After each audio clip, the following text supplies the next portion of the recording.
Hello guys, आज हम इस वीडियो में पदिक समीकरण की चर्चा करते हैं। तो पदिक समीकरण की दो पीछे की वीडियो में हमने चर्चा की थी कि पदिक समीकरण किस प्रकार निकाली जाती है और कोई ध्रुवीय वक्र दिया हुआ हो तो उसकी ध्रुवांतर और स्पर्शी के मध्य कोण फाई होता है, जिसका सूत्र भी tan फाई बराबर R D theta upon D R भी निकाला था। फिर हमने उसकी ध्रुव स्पर्शी, ध्रुवांतर के अधोलंब, अभिलंब और अधोस्पर्शी की लंबाइयां भी ज्ञात की थी। और ध्रुवीय स्पर्शी होती है उससे अन्य संबंध होता है जो अपने आज बात करते हैं पदिक समीकरण की। तो पदिक समीकरण क्या होता है? क्या किसी वक्र का ध्रुव स्पर्शी से ओरिजिन पर, ओरिजिन जो उसका ध्रुव होता है उससे अपने इसकी स्पर्शी पर डाले गए लंब की लंबाई जो अपन स्मॉल पी से लेते हैं वो, और उसकी ध्रुवांतर आर में जो संबंध व्यक्त किया जाता है वो उस वक्र की पदिक समीकरण कहलाता है, जिसका अपन ने फॉर्मूला व्युत्पन्न किया था। 1/p² बराबर 1/r² plus 1/r⁴ dr/d theta का होल स्क्वायर। तो अब अपने पास एक प्रश्न देखते हैं जिससे कि अपने पास ये समझ में आ जाए कि पेंडल इक्वेशन किस प्रकार निकालते हैं। तो अपन ने एक प्रश्न लिया है कि वक्र r बराबर a 1 माइनस cos थीटा का पदिक समीकरण ज्ञात कीजिए। तो इसका हम पदिक समीकरण ज्ञात करते हैं। तो सबसे पहले देखो दिया है r बराबर a 1 माइनस cos थीटा, समीकरण फर्स्ट। समीकरण एक का थीटा के सापेक्ष अवकलन किस प्रकार हो जाएगा? dr/d theta a sin theta, equation 2। तो ये अपने पास समीकरण 2 आ गई। अब हम सूत्र से, तो सूत्र क्या हो जाता है पदिक समीकरण का? 1/p² बराबर 1/r² plus 1/r⁴ dr/d theta का होल स्क्वायर। तो यहां से देखो अपने पास dr/d थीटा का मान आया हुआ है। तो समीकरण 2 से,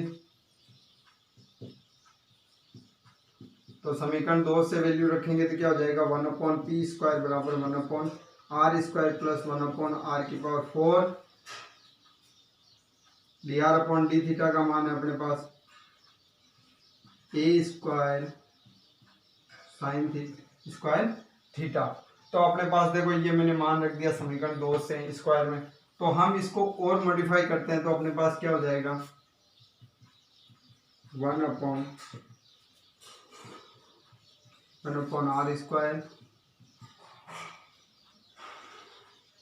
a²/r⁴, मैं इसको लिख देता हूँ 1 माइनस cos स्क्वायर थीटा, क्योंकि sign square theta plus cos square theta बराबर 1 होता है। तो मैंने पक्षांतर करके साइन स्क्वायर थीटा का मान लिख दिया 1 माइनस cos स्क्वायर थीटा। तो अब cos स्क्वायर थीटा का मान देखो समीकरण 1 से रख सकते हैं अपन। तो 1/p² बराबर 1/r² प्लस a²r⁴ 1 माइनस, यहां से क्या हो जाएगा अपने पास? 1 माइनस r/a का होल स्क्वायर। इस प्रकार तो मैं समीकरण 1 से लिख देता हूं, समीकरण 1 से। तो समीकरण 1 से देखो r यहाँ बट्टे में जाएगा, फिर 1 की तरफ पक्षांतरित कर देंगे। तो यहां से अब हम इसको सॉल्व करते हैं। तो सॉल्व करेंगे तो किस प्रकार हो जाएगा? 1/p² बराबर 1/r² a²r⁴ 1 minus 1 plus r² minus 2r/a, square खोल दिया। तो अब अपने पास क्या हो जाएगा? 1/p² बराबर 1/r² प्लस a²r⁴, यहाँ से हो रहा 1 minus 1 minus r² plus 2r/a। तो अपने पास वैल्यू आ गई देखो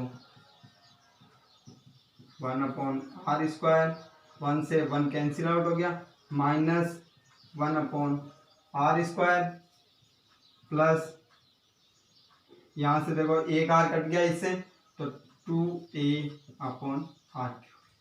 तो 1/r² से 1/r² कैंसिल आउट हो गया, तो अपने पास वैल्यू आ गई r³ बराबर 2ap², जो कि अभिष्ट पदिक समीकरण है।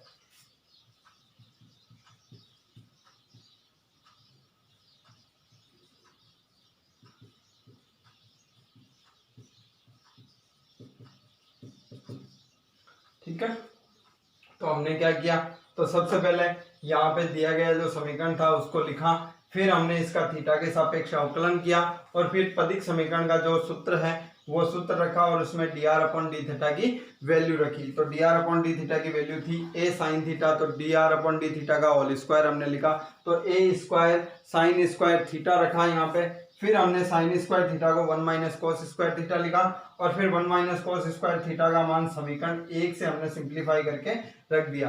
फिर 1 - r/a का होल स्क्वायर का फॉर्मूला यहाँ पे खोला, और फिर खोलने के बाद इसको सिंप्लीफाई किया, तो अपने पास एक r और p के मध्य संबंध प्राप्त हुआ, जो कि दिए गए वक्र की अभिष्ट पेडल इक्वेशन है या पदिक समीकरण है। तो इसी प्रकार एक अपन और सवाल लेते हैं, जिससे कि ये और ज्यादा अपने को समझ में आए।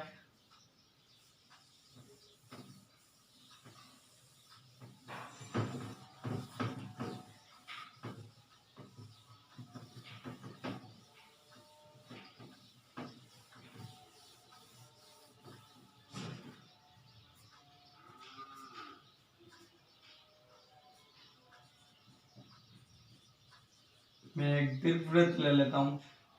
दीर्घवृत्त L/r = 1 + e cos थीटा की पदिक समीकरण।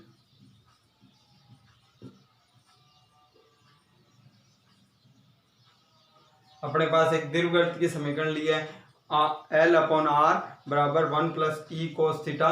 तो इसके हम पदिक समीकरण ज्ञात करते हैं। तो देखो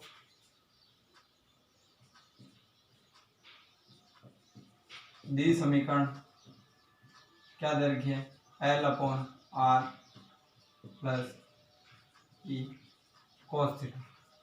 ये मेरे पास समीकरण संख्या 1। इससे मैं थोड़ा सिंप्लीफाई कर लूँ इसको, तो e cos थीटा बराबर L/r - 1 समीकरण 2। तो ये अपने पास दो समीकरण आ गई। फिर मैं लिखता हूं समीकरण 1 का थीटा के सापेक्ष अवकलन। थीटा के सापेक्ष अवकलन करेंगे तो क्या हो जाएगा, -L/r², r का करना है, dr/d थीटा बराबर, यहां से क्या हो जाएगा, माइनस का e sin थीटा, थीटा के सापेक्ष। तो हमें पता है कि माइनस से माइनस प्लस हो गया, तो यहाँ पे अपने पास वैल्यू क्या रह जाएगी। अब थीटा के सापेक्ष हमने इसका कर लिया, तो हमारे पास मैं यहाँ रखता हूँ 1/r dr/d थीटा। तो यहाँ से अपने पास समीकरण हो गई, ये एक r इसके गुणा में चला गया, तो r.e sin theta upon l। तो यहाँ पे मेरे पास एक समीकरण रहेगी। तो यहाँ पे देखो क्या हो जाएगा, ये बन गया अपने पास cot phi 1/r dr/d theta. tan phi क्या होता है, मैं यहाँ साइड में फॉर्मूला लिखता हूँ, क्योंकि tan phi होता है r d theta upon dr। तो हमने थीटा के सापेक्ष किया, तो 1/r यानी कि इसका इनवर्स हो गया। तो इनवर्स होता है tan phi का इनवर्स हमें पता है cot phi होता है। तो यहाँ पे फिर r की वैल्यू रखूंगा मैं। तो यहाँ पे देखो अपने पास वैल्यू है समीकरण 2 में, 1 में देखो यहाँ पे क्या हो गया, मेरे को चाहिए r/l। तो यहाँ पे इसका इनवर्स आ जाएगा समीकरण 1 से, तो क्या हो जाएगा e sin theta upon 1 + e cos theta, समीकरण संख्या 3।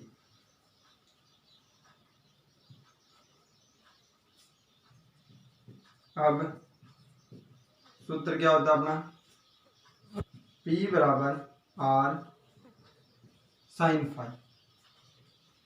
तो इसलिए 1/p², क्योंकि अपने पेडल इक्वेशन की फॉर्म 1/p² में होती है, तो यहाँ से हो जाएगा 1/r² cosec square phi. Cosec square phi है नहीं, अपने पास कोट फाई है, तो हम इसको कोट फाई में चेंज करते हैं। 1/r² 1 plus cot square phi. Cot square phi का मान अपने पास समीकरण 3 में है, तो हम रख देते हैं।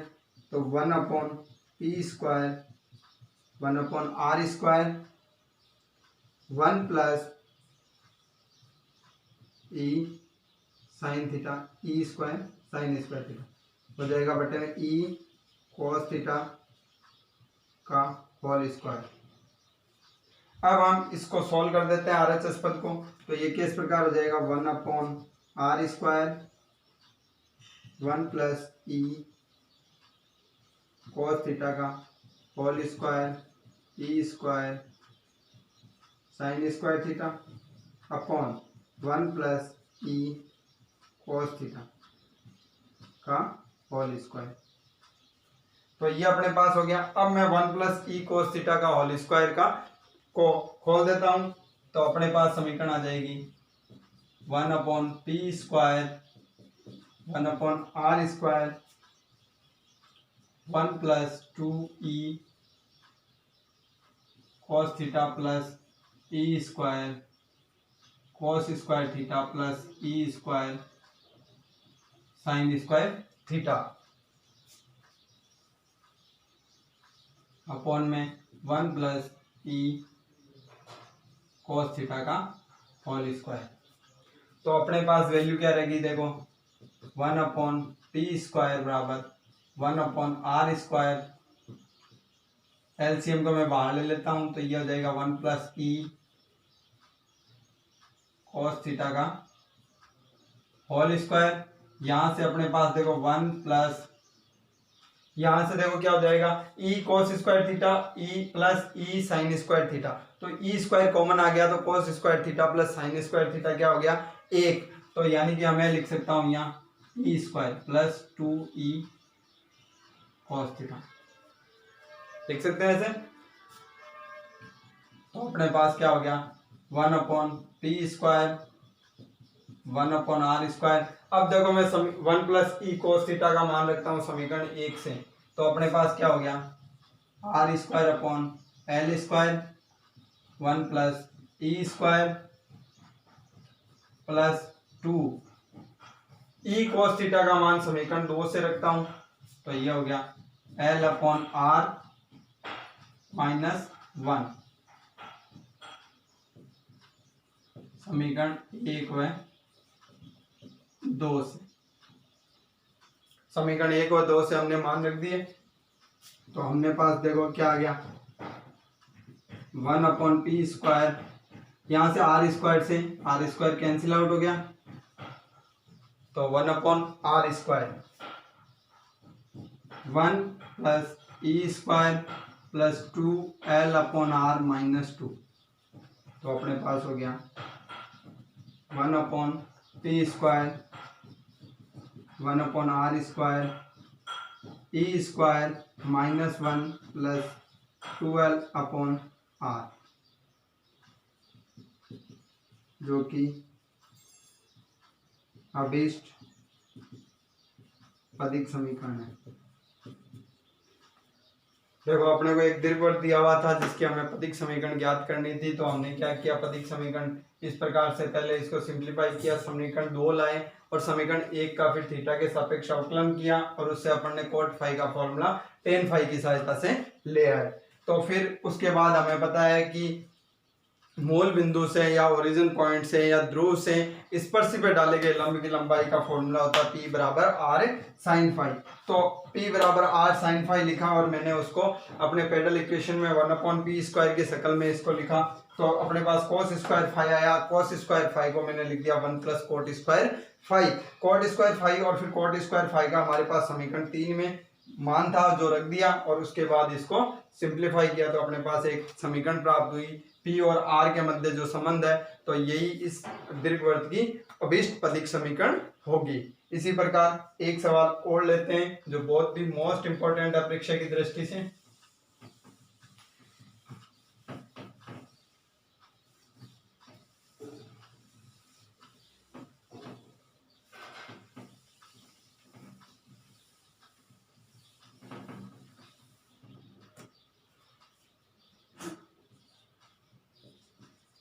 वक्र 2a/r 1 माइनस cos थीटा की पदिक समीकरण। अपने को एक वक्र दिया गया है 2a/r बराबर 1 माइनस cos थीटा, तो इसकी अपने को पदिक समीकरण ज्ञात करनी है। तो मैं इसकी पदिक समीकरण ज्ञात करता हूं। दी समीकरण 2a/r 1 माइनस cos थीटा, समीकरण संख्या 1। मैं इसको थोड़ा सिंप्लीफाई कर लूँ r की वैल्यू निकालने के लिए, तो अपने पास हो गया 2a 1 माइनस cos थीटा समीकरण 2। तो ये अपने पास समीकरण 2 आ गई। अब मैं क्या करता हूँ, यहाँ समीकरण 1 का r के सापेक्ष अवकलन, तो क्या हो जाएगा माइनस 2a/r स्क्वायर। r के सापेक्ष कर रहे हैं तो यहां से हो जाएगा 1 का तो 0 हो गया और माइनस cos थीटा का हो गया sin थीटा d थीटा/dr। तो हमें पता है कि सूत्र के अनुसार क्या निकाला जाएगा, तो यहां से अपन निकालते हैं। इसको मैं यहां सिंप्लीफाई कर लेता हूं। तो यहां से देखो एक r में इस तरफ भेज देता हूं तो अपने पास हो जाएगा r d थीटा/dr। इस साइन थीटा को मैं इधर ले आता हूं तो क्या हो जाएगा माइनस का 2a/r साइन थीटा। तो ये अपने पास शक्ल आ जाएगी। इसलिए ये किसका फॉर्मूला हो गया tan phi equal to r d थीटा/dr। तो यहां से अपने पास है 2a साइन थीटा और 1/r है, अपने पास r है तो इसका फॉर्म मान क्या हो जाएगा 1 माइनस cos थीटा/2a। तो यहाँ देखो 2a से 2a कैंसिल आउट हो गया तो अपने पास 1 माइनस साइन थीटा होता है, माइनस का चिन्ह तो रहेगा तो 2 साइन स्क्वायर थीटा/2 और इसको मैं लिख सकता हूँ 2 साइन थीटा/2 cos थीटा/2। तो साइन थीटा/2 और cos थीटा/2 कैंसिल आउट हो गया तो ये अपने पास हो गया माइनस का tan थीटा/2। तो यहां से देखो दोनों से कैंसिल होने के बाद tan phi बराबर tan phi माइनस थीटा/2। तो यहां से अपने पास phi की वैल्यू आ गई phi माइनस थीटा/2, जिसको मैं समीकरण संख्या 3 दे सकता हूं। तो अपने पास समीकरण 3 आ गई, फाई का मान आ गया 5 माइनस थीटा/2। तो अब इसके बाद हम पदिक समीकरण की रूपरेखा तैयार करते हैं। तो हमें पता है कि ध्रुव से स्पर्शी के ऊपर डाले गए लंब की लंबाई का सूत्र होता है P बराबर r साइन फाई। तो P बराबर r साइन फाई का यूज करते हुए अपन करते हैं। तो अब P बराबर r साइन फाई, तो P बराबर r साइन फाई क्या होगा, तो P बराबर r sine phi, r sine phi की value sine phi minus theta. तो यहाँ पे अपने पास क्या हो जाएगा साइन फाई की वैल्यू थीटा/2 से रहेगी तो पाई/2 पाई माइनस थीटा/2 है तो कोई साइन में फर्क नहीं पड़ता। तो P बराबर r साइन थीटा/2 इक्वेशन 4, 4 नंबर अपने पास समीकरण आ गई। अब हम यहां से r की वैल्यू रख सकते हैं समीकरण 1 और 2 से। तो समीकरण 1 और 2 से देखो, समीकरण 2 व 4 से संबंध निकालते हैं तो अपने पास हो जाएगा P बराबर R की वैल्यू अपने पास है 2a upon 1 minus cos theta, और इसकी वैल्यू अपने पास साइन में है साइन थीटा बाई 2। तो हम इसको सॉल्व करते हैं, तो सॉल्व करने पे क्या आ जाएगा, P बराबर 2a sine theta by 2 2 sign square theta by 2। तो 2 से 2 कैंसिल आउट हो गया, साइन थीटा बाई 2 से साइन थीटा बाई 2 कैंसिल हो गया। तो अपने पास P बराबर a कोसेक थीटा बाई 2 समीकरण 5। तो हमारे पास cos थीटा बाई 2 की वैल्यू आ गई।